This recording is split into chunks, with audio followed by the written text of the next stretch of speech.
Welcome to the real curriculum. But now we'll be restricted to two-dimensional components. So first of all, there are two vectors that result to one vector that is the resultant of them. And another thing is that they must be mutually perpendicular. Mutually perpendicular. The two of them must be at 90 degrees to themselves. So the idea of this is that when you have a vector, let's call it V, you can find its component on any axis that makes an acute angle with the vector V. So if I draw an axis here that makes an acute angle with V, I can find a component of V on this axis. Then because of there are two of them that would result to V when they act together, that second one, and since they are mutually perpendicular, would exist on the axis that is perpendicular to this other axis. The same thing with this other axis.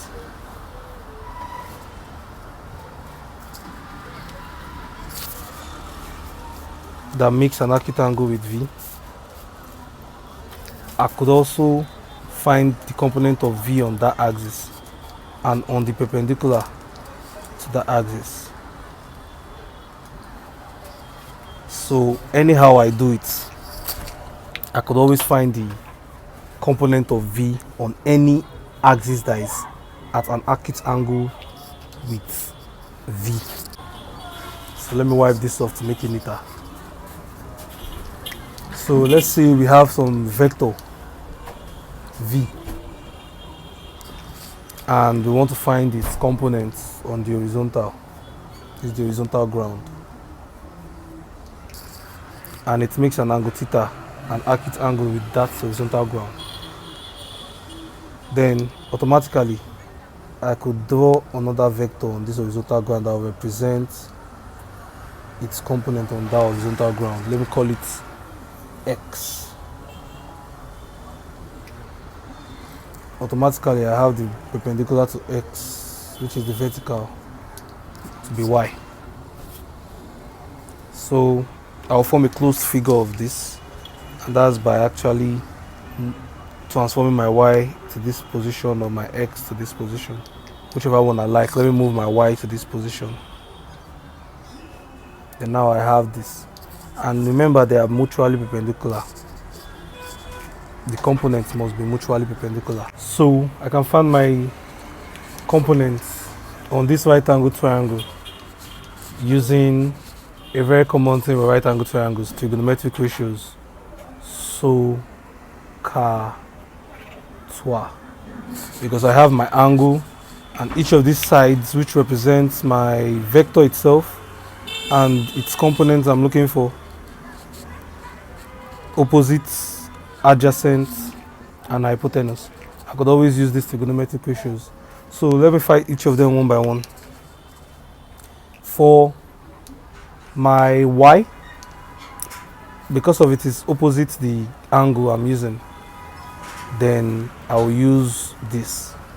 I'm assuming that I know my vector that I'm looking for its component. So it's the hypotenuse. So I know my hypotenuse, and now I'm looking for my opposite to the angle I'm using. So I have sine theta equal to its opposite, the opposite of theta, which is Y, over the hypotenuse, which is V. Automatically, Y becomes V sine theta. That's one component. Then the other component, using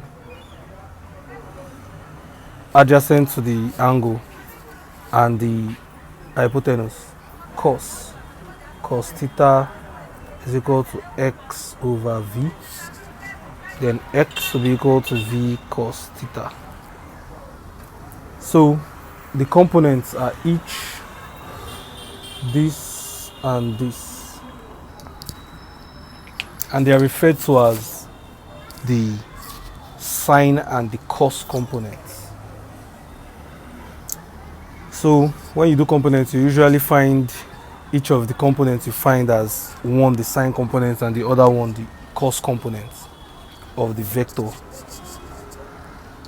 So something else that I want to draw your attention to is the other angle that could exist here, which is the angle that you could draw here, because these two components are perpendicular. So as this is theta, here will definitely be 90 minus theta.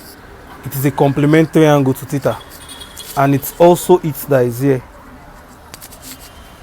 because in this triangle, sum of angles in the triangle is 180. Then this is 90, this is theta, and this one we're looking for. If you add these two together, subtract from 180, you will be having 180 minus 90 plus theta, which will give you 180 minus 90, and that is 90 minus theta. That's 180 minus 90 plus theta. When you add these two together as one, you're trying to get this one, so it will give you 180 minus 90 minus theta, which is 90 minus theta. So you see that this other angle here is this one. It's a complementary angle to theta. So let's call this angle alpha. So in case the plane that we have that makes an acute angle to this vector from the beginning is not this plane, but this plane, let's say we didn't know this angle here, it's this one we know, we can always still do the same thing that we did here. But the idea is to understand what these two complementary angles in this right angle triangle could come up with, so that we can compare the two results. You see that if we use this one instead, x becomes the opposite to it and y becomes the adjacent to it. So if we do the same thing, we'll see that in this case, to find y, it will be cos of the angle alpha. That will be y over v. In this case, y becomes v cos alpha.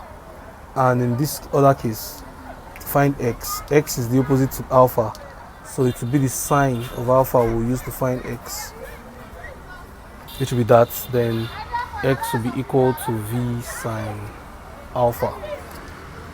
So you'll notice that based on any of these two acute angles that are complementary that you could wind up with when you're trying to do two-dimensional components, the same x component and the same y component, depending on these two angles, would one be the sine component and the other one with the other angle be the cos component.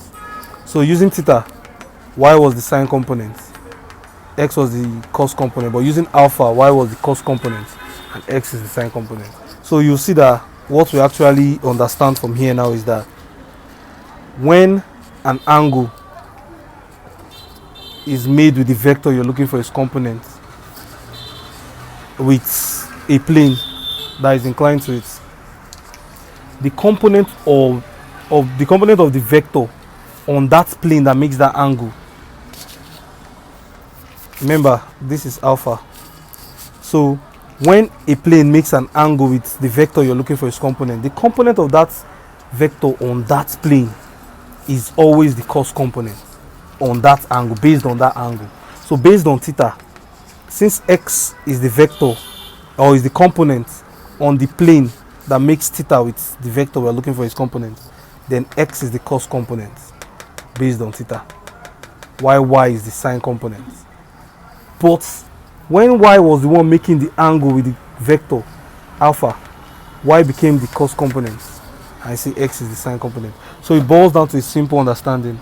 The plane that makes the angle with the vector you're looking for its components would have the cos component of that vector along it, while the perpendicular to it will be the sine component. Simple. So that's what I just explained. So that's the idea of components. Then now you'll see how components being applied in different parts of physics. First of all, our instance at the beginning with the force pulling the mass M to make it accelerate at A.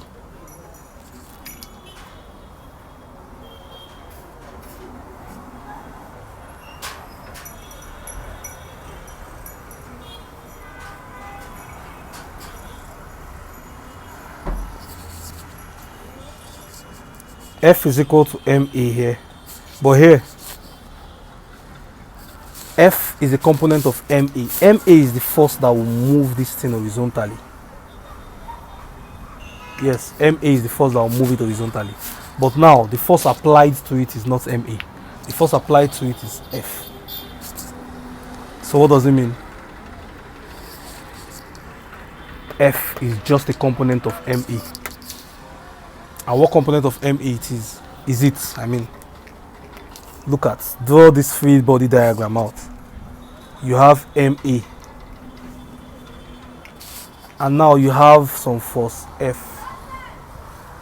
Both are theta to themselves.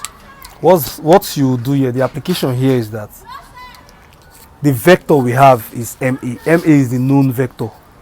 Then F is what is the component of that vector we want to find on a plane or on an axis that is inclined at theta to the vector MA. So we can always do our right angle triangle relationship, but from that simple understanding we got at the end, that axis or plane that makes the angle, the acute angle with the vector we are looking for its components, automatically is the cos component of that vector. So since F is the one making this angle theta with MA, based on angle theta it is the cos component. So I can just write F is equals to MA cos theta. Or I could always come and do my analysis on the right angle triangle. Since I already know that this is one of the components I'm looking for, because we've established that F is a component of MA, so we're trying to find that component F, then it means that this is one of the components. Then the second component is the perpendicular to it. So now we can always transform. So let's transform this diagram. Let's extend it a bit so that it will be more visible. So let's transform this. This is the other vector. We'll transform it to this place. Let's make this here. We'll transform this, maintaining its direction. We'll transform it here, and remember it is perpendicular to F. So we have this, a right angle triangle. A right angle triangle because one of its angles inside, one of its internal angles is 90 degrees. So automatically this is our hypotenuse. MA is our hypotenuse. So looking at this right angle triangle, this F we are looking for, you see that in this case now we don't need this other component. This is just the component we need. So it's not, sometimes you won't need to find all the components because they might not be necessary. In this case we just want to find F, then we have to use components. So in finding F we are just looking for that one component that F represents. So here we can see that F is adjacent to theta and MA is the hypotenuse on this right angle triangle. Hypotenuse is the longest side, but on a sketch hypotenuse is simply the opposite to the 90 degree angle of that right angle triangle. So since this is the 90 degree angle, then the hypotenuse is ME, that is opposite to it. So we have the adjacent to the angle we have here, theta, then the hypotenuse. So we use cos, adjacent over hypotenuse. So cos theta is equal to adjacent, which is F, to this angle theta over the hypotenuse ME. So automatically F is equal to ME cos theta. So without doing this long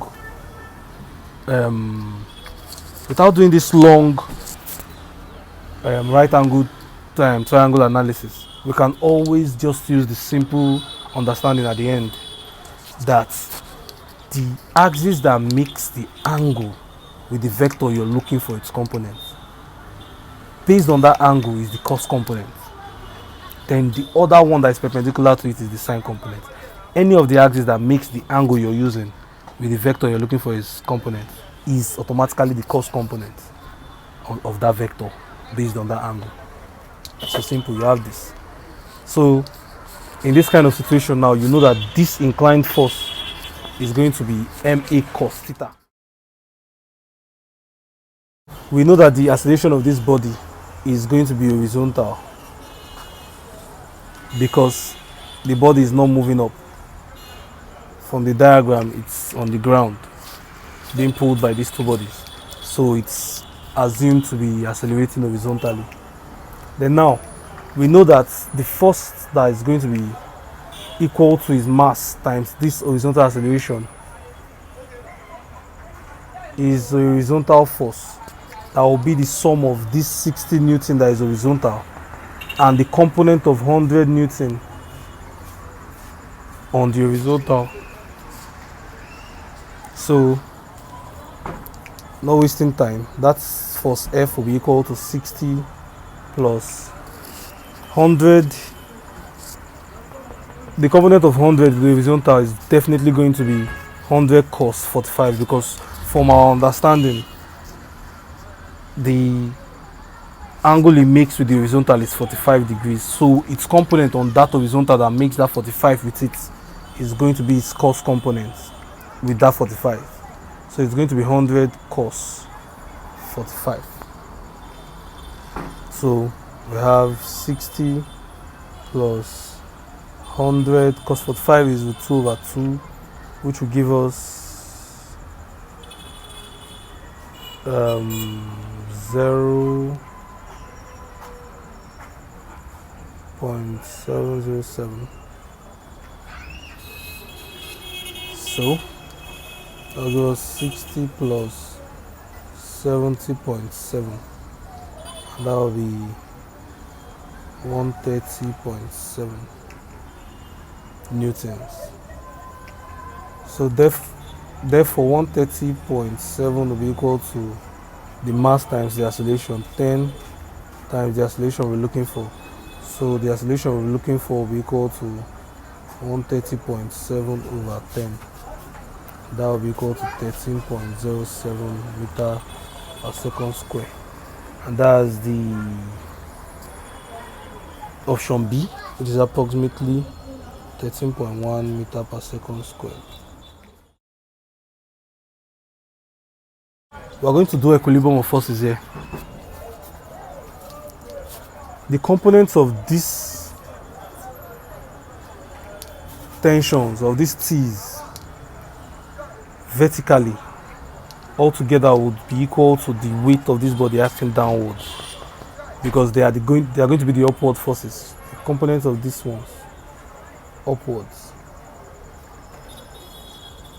altogether will give you exactly this to keep this body in equilibrium. So the component of T here is definitely going to be the sine component, because T is along the string and it's making an angle 30 that they've shown us with the horizontal surface of this body.